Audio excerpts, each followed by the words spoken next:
The gold market, as uncertain as it's ever been, has become even more uncertain and volatile over the last few days. So while I'm standing up here as the expert trying to explain everything to you, I'm kind of trying to figure it all out myself. So if you have any questions about anything I'm presenting, some of these charts I prepared on Thursday at the last minute.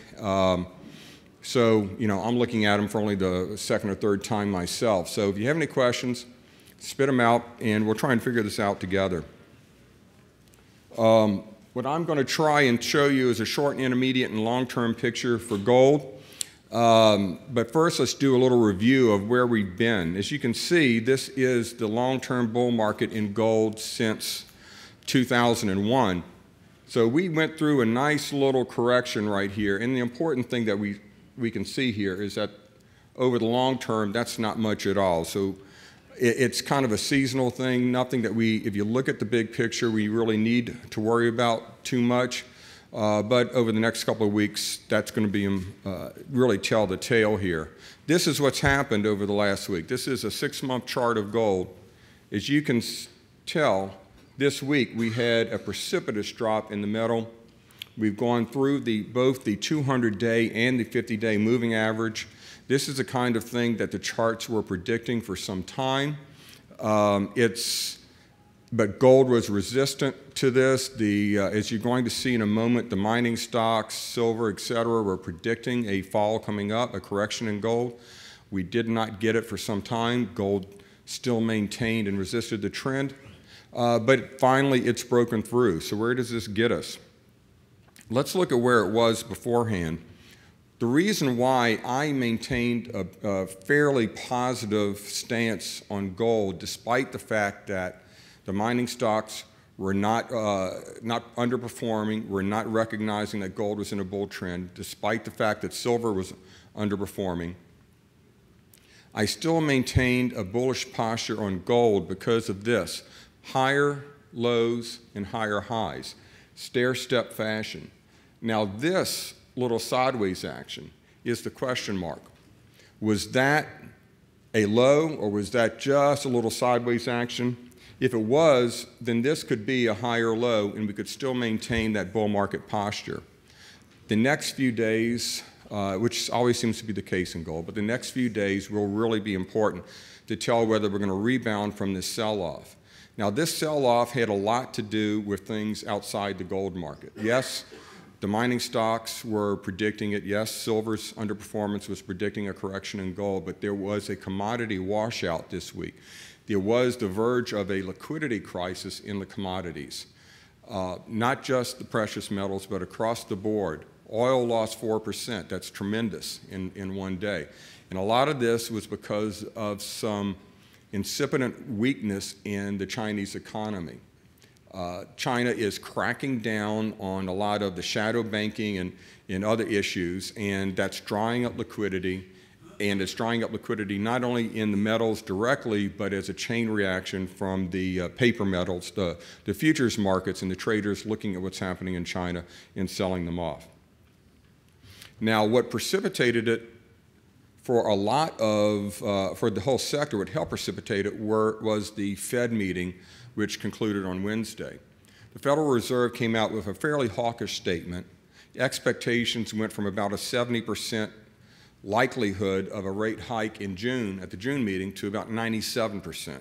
It's pretty much a fait accompli. Everybody assumes it's going to be a rate hike. Now, do we fear that? We have a pretty well-established pattern here with these Fed rate hikes. As the market comes to expect them, the metals are sold off. Gold is sold off. Paper traders short gold, and they go long the dollar. This is actually a chart that I showed at the last of these events in January. This is precisely the same chart. As you can see, we had the expectation to sell off in gold going into the first rate hike in December of 2015, and gold rebounded off of that. Once that happened, the traders who had been shorting gold closed out the trade. They bought the rumor, they sold the news. They closed out their short gold trade, got off gold's back, and gold naturally rebounded. The same thing happened Last December, December 2016, we had that rebound. Now we have another rate hike behind us, and precisely the same thing happened. We had a sell-off going into the hike, then a rebound afterwards. Now we have a sell-off going into what is expected to be a June rate hike. I expect that we'll have a rebound when this happens. The next couple of weeks are iffy. We could have some sustained weakness. It could be a sell in May, go away. We could have weakness going into a midsummer bottom as we typically see. But this could end with the Fed rate hike in June. We could have the sell-off going into there and have that rebound. This is, we've had this pattern established for the metals, and when you look at gold in particular, it wins no matter what happens. If the Fed hikes rates in June, we have that same kind of a bounce back as traders close out their short positions. If for some reason the Fed surprises the markets and doesn't raise rates in June, then you have a big bullish move into gold. So really, over the next few weeks, there's a chance of some more weakness in gold. But going into the Fed meeting, at least for a short-term rebound afterwards, the gold will benefit no matter what happens. So it really can't lose as we get into that Fed meeting. Now here I want to give you an idea of what happened in gold over the last 6 months. As we see this uptrend, the higher lows, but now let's look at the other sectors. The gold bugs index, larger cap gold mining stocks. As you can see in the March to May standpoint, it did not perform, going back, it did not perform as well as gold. It underperformed gold. Here's gold. Here's the gold bugs index. It underperformed the metal, did not offer any upside leverage. Worse than this was the GDXJ. Now, of course, we've seen the problems with that, with the rebalancing, but a lot of that has been baked into the cake at this point. The bets have been placed on those stocks that are getting added or sold out of that. But still, the GDXJ did not show any leverage to the upside, but it did show leverage to the metals, to the downside. Just as bad, if not worse, was silver. Now, there's been a lot of games played in the silver market, in the paper silver market. On Thursday, within the first 2 hours of the COMEX Open, there were 4,700 tons of gold dumped on the market. Paper gold, notional gold. So there are some games being played in silver. There's huge open interest in silver. It's been, as I said, not offering any leverage to gold on the upside, but plenty of leverage to the downside. Now let's take a brief overview of the technical picture here, which is a bit confusing. Dollar index. As you can see, this is about the 100-point line. The dollar has a hard time maintaining above the 100 level, the dollar index. It really has, it got above that for a while, and people were saying we're going up to 110, 120, but it can't happen. Trump is not a free market guy. He's a mercantilist. His administration wants a weaker dollar.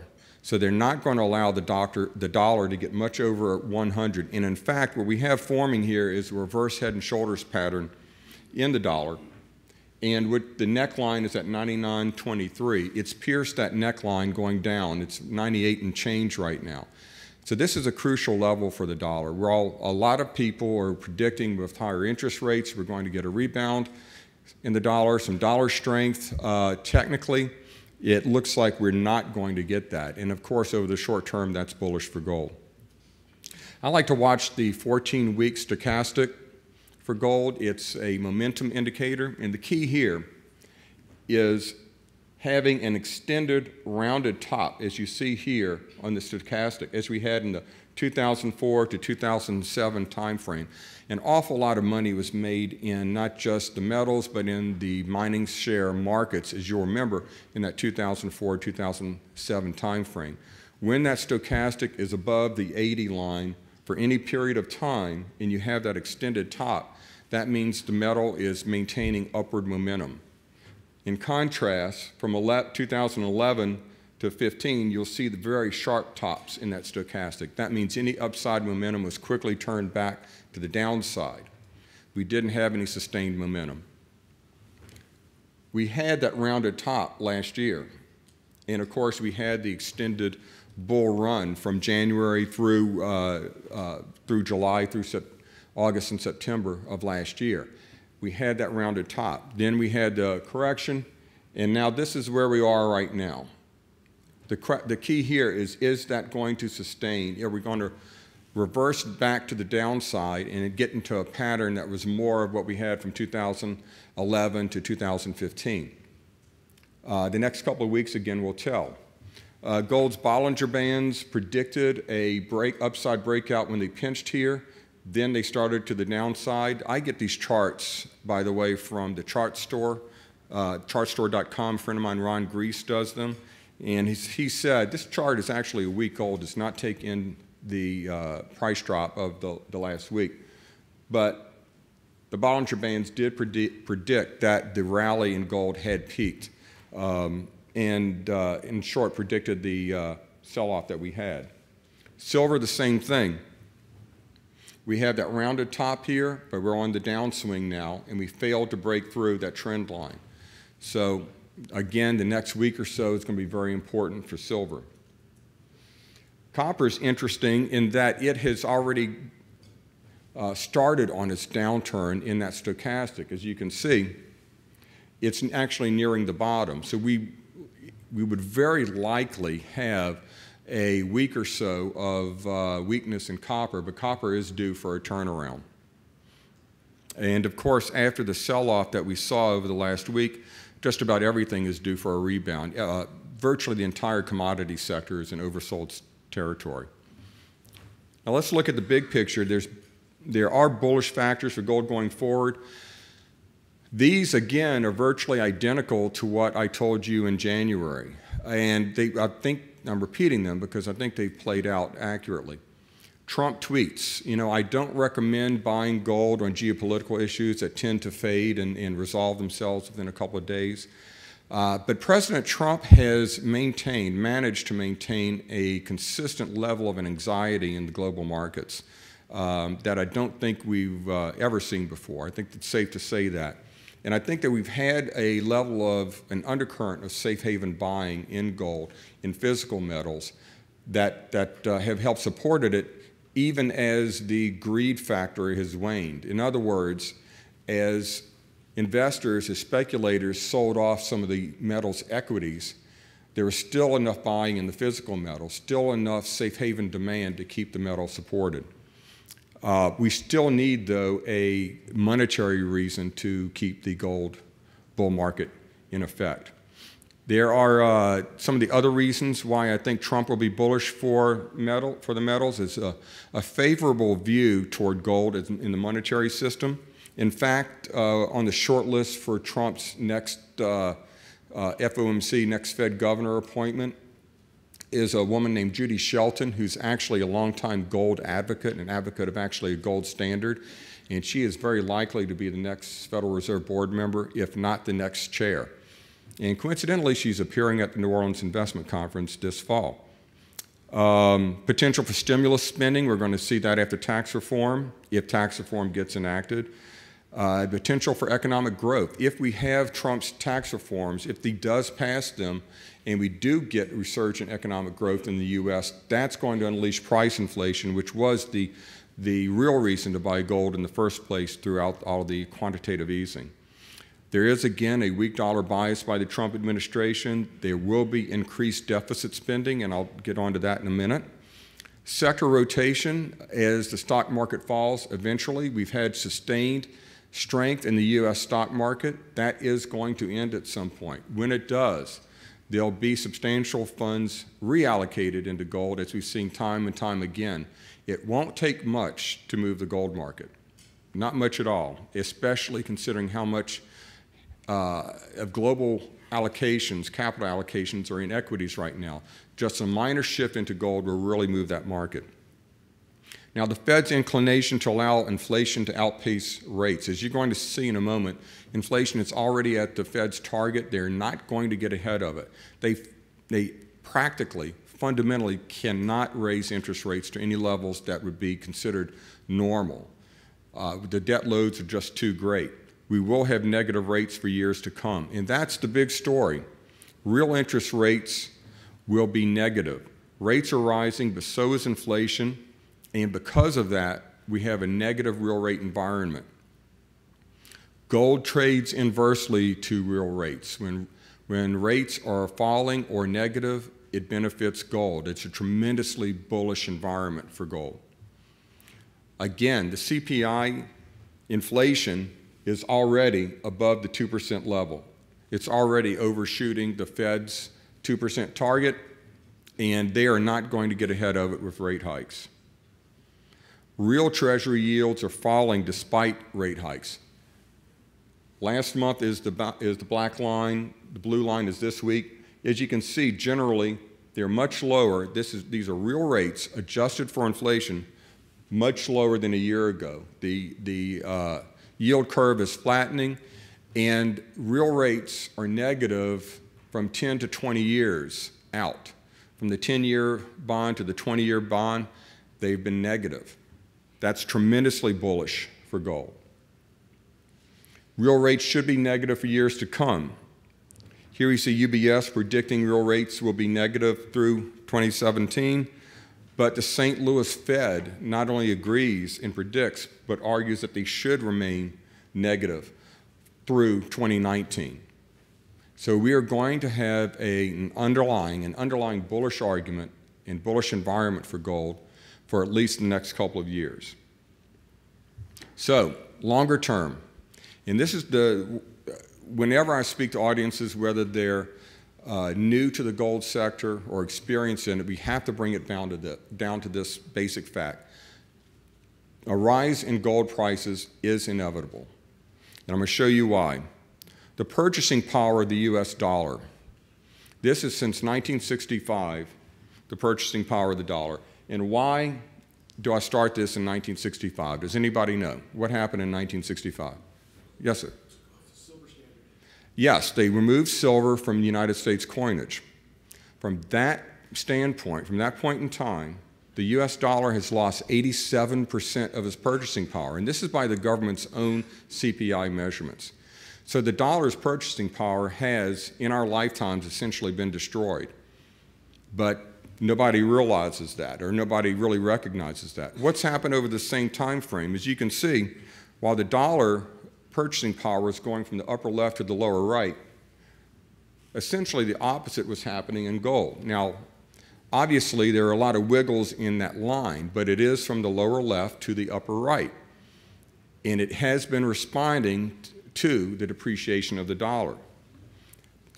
That depreciation of the dollar is going to be ongoing. And let's look at what happens here when you remove any underlying tie to fundamental value for a currency.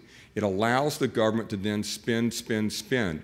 That's what's happened here. As you can see in this chart, from 1900, the average trend line growth for the federal debt is 8.77% annually. And if you think that this trend is actually going to lower, if you think that Donald Trump is going to rein in deficit spending, you haven't been watching politics for the last 50 years. This trend will keep going and keep going and keep going. You know, the CBO came out with a report a few weeks back where they tried to show how bad the debt situation is. They said in 30 years, the federal debt in the U.S. will double. In actuality, at this trend line at 8.77% growth rate, that federal debt in 30 years will actually be 12 times greater than it is today.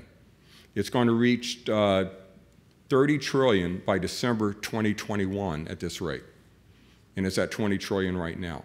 So the situation is much worse than they're making on. This is a graphic representation of that. This is federal debt year-over-year change. Here's World War I, World War II, and here is the guns and butter released from the restraint of precious metals situation where the government can spend at will. Now, we at least got something for our money in these two, but what did we get for our money in this? This means, of course, that the dollar has to be depreciated. The debt is so great. Right now, it's going back up again as a percentage of GDP. It's at 105% of GDP right now. This used to be the signal for a collapse of a banana republic economy, but that's where the U.S. is right now. And what happens when debts are this large is that they cannot be addressed through tax cuts, through spending cuts, through tax hikes, through growth. There has to be some level of currency depreciation to wipe out the value of those debts. And we're going to get that over the long term. And that's why I say that higher gold prices relative to fiat currencies are inevitable. Bottom line, debt levels in the U.S. and other developed nations are too large to address without significant depreciation in the currencies. And if all currencies are depreciating, there's only one thing they can depreciate against, and that's gold. What this means is that if you look at the nominal price record in 1980 of $850, what that means in current dollars, to equal that, we'll have to have a gold price of over $2,600. And I think eventually we're going to get there. So we're going to have these wiggles along the line. We're going to have falls like drops like we had, corrections like we had over the last week. But over the long term, you want to be invested in these metals. These are trends that are irreversible, they're irrefutable, and we will have higher gold prices over the long term. That concludes my talk. I am Gold Newsletter, the New Orleans Investment Conference, and a few other things that you see listed up here. And I'll be around if you have any questions. I'd be glad to answer them. Now we'll get started with our company presentations. Thank you.